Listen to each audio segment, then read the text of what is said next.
Start. माननीय अध्यक्ष महोदय, किसी भी राष्ट्र के विकास में उसके प्रत्येक नागरिक की हिस्सेदारी की एक अहम भूमिका होती है और प्रत्येक नागरिक को अपने संवैधानिक कर्तव्यों का पूरी निष्ठा से पालन करना चाहिए। यह बात सभी स्वीकार करते हैं कि तीव्र गति से देश का विकास हो। जब देश का विकास तीव्र गति से होगा तभी देश का हर नागरिक समृद्ध और खुशहाल रह सकेगा। इसके लिए यह आवश्यक है कि हम सही सरकार का चुनाव करें और राष्ट्र के विकास में अपना योगदान करें। वोट देना प्रत्येक नागरिक का कर्तव्य है, लेकिन चुनावों में देखने में यह आता है कि जनता में चुनावों के प्रति अधिक उत्साह नहीं होता और मतदान का प्रतिशत काफ़ी कम रहता है। जनता को चुनावों के प्रति उदासीन नहीं रहना चाहिए, क्योंकि देश का भविष्य जनता के द्वारा चुने गए प्रतिनिधियों के हाथ में होता है। इसलिए जनता को अपने प्रतिनिधियों को खूब सोच समझकर पूरी ईमानदारी से चुनना चाहिए।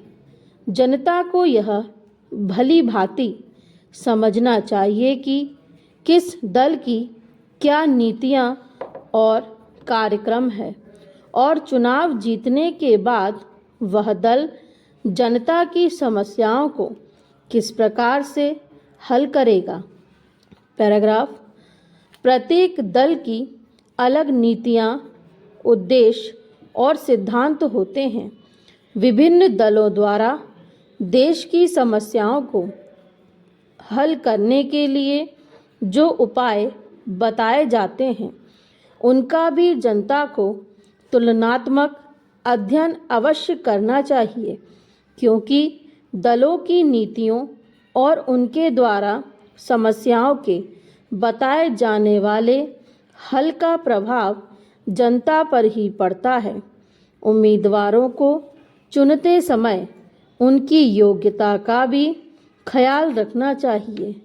यह बहुत आवश्यक है, क्योंकि यदि जनता चुनावों में योग्य और सही उम्मीदवार को नहीं चुनती है तो चुनाव जीतने पर वह देश का शासन भली भांति नहीं चला सकते हैं।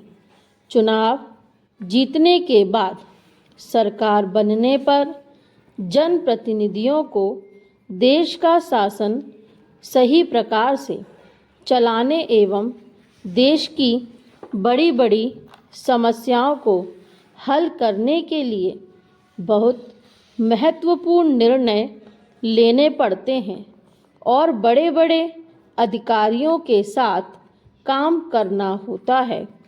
लोकसभा में जो बिल पेश होते हैं उन पर सदनों में होने वाली बहस में भाग लेना होता है तथा देश को आर्थिक नीति व अन्य नीतियां कैसी हों उन पर निर्णय लेने होते हैं।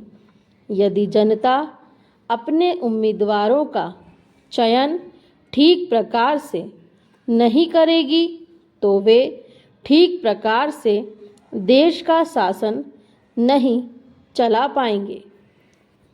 स्टॉप।